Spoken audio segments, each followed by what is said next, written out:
하나님 말씀은 창세기 32장 3절부터 20절 말씀입니다.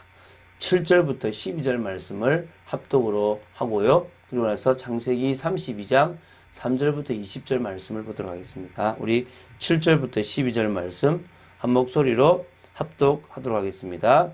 야곱이 심히 두렵고 답답하여 자기와 함께한 동행자와 양과 소와 낙타를 두 떼로 나누고 이르되 에서가 와서 한 떼를 치면 남은 한 떼는 피하리라 하고 야곱이 또 이르되 내 조부 아브라함의 하나님 내 아버지 이삭의 하나님 여호와여 주께서 전에 내게 명하시기를 내 고향 내 족속에게로 돌아가라. 내가 내게 은혜를 베풀리라 하셨나이다. 나는 주께서 주의 종에게 베푸신 모든 은총과 모든 진실하심을 조금도 감당할 수 없사오나 내가 내 지팡이만 가지고 이 요단을 건넜더니 지금은 두 때나 이루었나이다. 내가 주께 간구하오니 내 형의 손에서 에서의 손에서 나를 건져내시옵소서. 내가 그를 두려워함은 그가 와서 나와 내 처자들을 칠까 겁이 나기 때문입니다. 주께서 말씀하시기를 내가 반드시 내게 은혜를 베풀어 내 시로 바다에 셀 수 없는 모래와 같이 많게 하리라 하셨나이다. 아멘. 자, 창세기 32장 3절부터 20절을 오늘 보는데요. 자, 야곱은 새로운 문제에 봉착하게 됩니다. 하나님이 형통하게 하실 줄 알았는데 여전히 에서는 살기를 풍기며 자신을 죽일 듯이 400명을 데리고 자신에게로 지금 오고 있는 것입니다. 하나님에 대한 믿음은 온데간데 없고 오히려 불신앙이 가득하여 자신이 써본 인본주의를 또 쓰게 됩니다.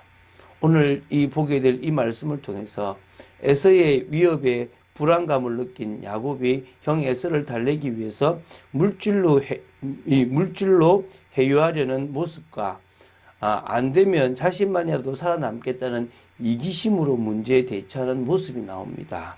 결국 야복 강가에서 하나님과 기도로 결판을 짓기 전까지의 모습을 보게 되고요. 그전에는 변하지 않는 그런 야곱의 모습도 보게 될 것입니다. 하나님 앞에 서지 않으면 안 되는 인생입니다. 야곱뿐만 아니라 저와 여러분도 마찬가지입니다. 하나님 앞에 무릎 꿇고 하나님의 은혜를 바라고 나아가길 기도합니다. 눈에 보이는 변화는 안 중요합니다. 야곱에게 아무 문제가 없어도 야곱은 불행한 사람입니다. 하나님의 인정을 받지 못하면 불행한 사람입니다. 자신을 향한 하나님의 계획을 깨닫지 못하면 불행한 사람입니다. 우리는 세상 사람들이 말하는 삶, 우리가 생각할 때 안정된 삶이 되어진다면 괜찮다고 생각하는 어리석음이 있습니다. 그러지 말게 되기를 바랍니다. 오늘 보면서 또 정말 참응답 받게 되기 바랍니다. 우리 3절부터 6절 말씀을 보도록 하겠습니다.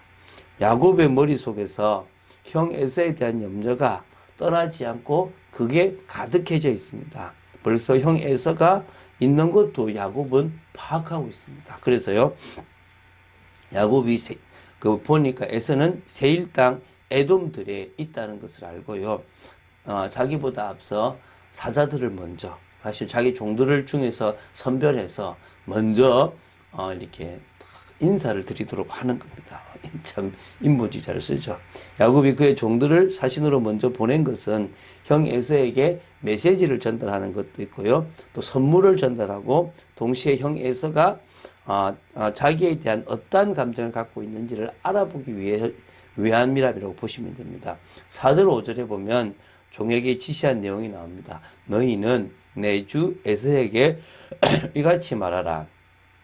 주의 종 야곱이 이같이 말하기를 내가 라반과 함께 거류하며 지금까지 머물러 있었사오며 내가 소와 나귀와 양떼와 노비가 있으므로 사람을 보내어 내 주에게 알리고 내 주께 은혜 받기를 원하나이다. 이걸 드리면서 은혜 받고 싶습니다. 라고 해라 이거죠. 은혜 받기는커녕요. 에서가 400명을 거느리고 주인을 만나러 온다고 종들이 알려준 겁니다. 급하게 온 거죠.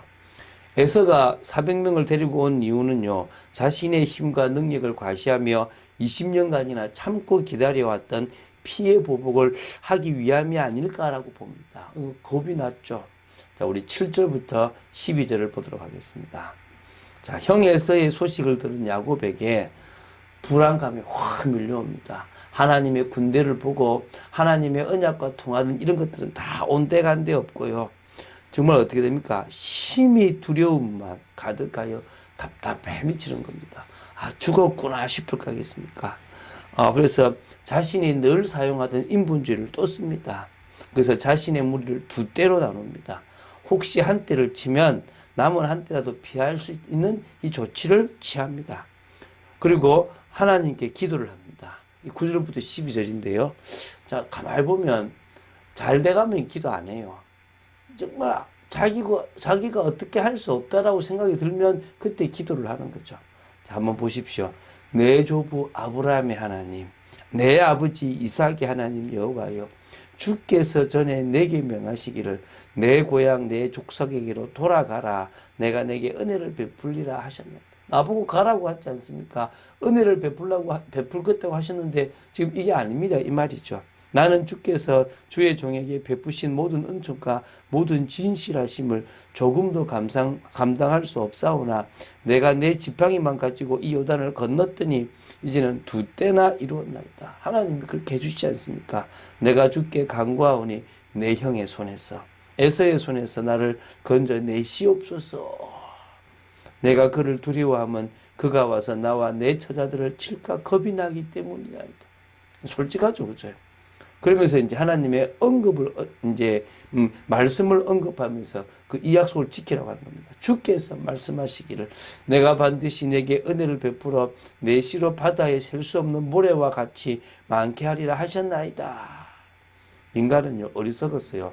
하나님의 약속의 말씀보다 눈에 보이는 현실이 더 잘 풀리기를 원합니다. 이게 인간의 어리석음입니다. 오늘 그것을 깨는 여러분 되시기 바랍니다. 자, 우리 13절부터 20절 말씀까지 보겠습니다. 자, 그렇게 기도했는데, 그러면 뭐합니까? 믿고 가만히 있어야 되잖아요. 근데 안 그래요. 13절부터 20절은요, 어떤 내용이냐면, 이 야곱이 에서의 분노를 누그러뜨리기 위해서 에서에 대한 화해와 복종의 표시로 자기의 소유 중에서요, 500마리의 가축을 택하여 에서에게 예물로 보냈습니다. 그런데 야곱이 에서에게 예물로 보내는 절차를 보면요, 얼마나 빈틈없고 사력 있다라기보다는 머리선지 나옵니다. 보십시오.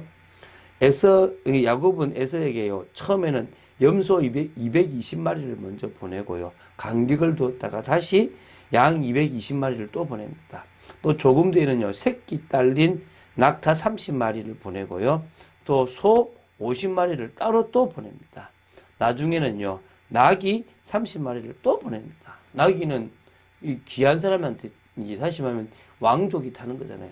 요렇게 순서대로 할 때 또 보내고, 이 뭐야? 또 보내고, 또 조금 지나면 또 보내고, 이래가지고요, 얼마나 지극정성으로, 어떻게 해요? 580마리의 가축을요, 순서대로 조금씩 기뻐할 만한 것들을 싹 보내는 겁니다. 이걸 통해서 격분한 에서의 마음을 좀 누그러뜨리게 해볼까라고 생각하는 거죠. 이것 때문에 에서의 마음이 누그러뜨릴 것 같으면 20년 동안 가나안 땅에 갈 이유가 있겠습니까? 이게 문제를 해결한 방법이 아닙니다. 물론 에서의 마음을 조금 또 선장의 분위기를 바꾸는 이런 작업은 있을 수 있겠지만 결국 절대적인 방법은 하나님 앞에 서는 것입니다. 야복 강가가 이 야곱에게는 가장 큰 거죠. 그걸 우리가 이제 내일 보게 될 것인데요. 여러분, 처음부터 하나님 앞에 서세요. 저는 여러분이 하나님의 방법대로 하기를 바라고요. 또 더 나아가서 믿음의 방법대로 나아갈 수 있게 되길 바라고 가장 올바른 방법을 써나가길 바랍니다. 정말 하나님이 여러분을 통해서 역사하실 수밖에 없도록 여러분이 그런 인생 되시기 바랍니다. 잘 보십시오. 우리가 주님과 함께 열매 맺는 삶에 대해서 계속 얘기하는 것은 눈에 보이는 응답보다는 눈에 보이지 않는 응답을 계속 누리는 가운데 하나님의 인정을 받아서 눈에 보이는 응답이 당연히 드러날 수밖에 없는 삶을 살자는 것입니다. 사도행전 2장에 42절부터 47절에 초대교회가 눈에 보이지 않는 응답을 받기 시작했습니다. 그들이 예수 믿고 성령 충만 받고 변화된 게 없습니다. 핍박은 여전했고 가난도 여전했고 어려움도 여전했습니다. 그런데 그것을 해결하려고 몸부림친 게 아니라 날마다 성전에서 날마다 집에서 사도의 가르침을 받고 서로 교제하고 떡을 떼고 오로지 기도하기 힘썼습니다. 내가 변하지 않으면 안 된다는 것입니다. 내 속에 있는 각인과 뿌리와 체질을 바꾸려고 노력했다는 것입니다. 그 인생이 바뀌어졌습니다. 주님과 함께 사는 삶이 요한복음 15장에도 나옵니다. 어떤 삶입니까? 포도나무에 붙어있는 가지입니다. 붙어 있기만 하면 되지 않습니까? 붙어 있는 게 가장 가지로서는 축복된 인생입니다. 그 인생을 살아가는 게 정말 복된 인생이었습니다. 믿음으로 나아갔습니다. 말씀 붙잡고 나아갔거든요. 그런 복된 인생이 한 걸음 한 걸음 되어졌습니다. 그래서 현장 변화의 참응답을 누릴 때까지 먼저 주님과의 관계가 회복되면 됩니다. 그래서 정말 올 한 해 뭘 기대할 겁니까? 눈에 보이는 것들을 기대할 겁니까? 필요한 것들을 얻기 위한 기대를 할 겁니까? 제발 부탁입니다. 나는 정말 내 영혼이 잘 되는 그런 기대를 하게 되기를 주 예수 그리스도 이름으로 축원드립니다. 주는 그리스도시요 살아계신 하나님의 아들이심을 고백합니다. 말씀 따라가는 축복 속에 있기를 간절히 소원하며 하나님의 나라를 이루어나가는 삶을 살아가기를 원하며 눈에 보이지 않은 응답을 받아 누리며 정말 눈에 보이는 문제와 현실을 해결하려고 몸부림치지 않게 되기를 간절히 소원합니다. 오늘도 주인 되신 주님의 인도를 받기를 간절히 소원합니다. 주 예수 그리스도 이름으로 기도드립니다. 아멘.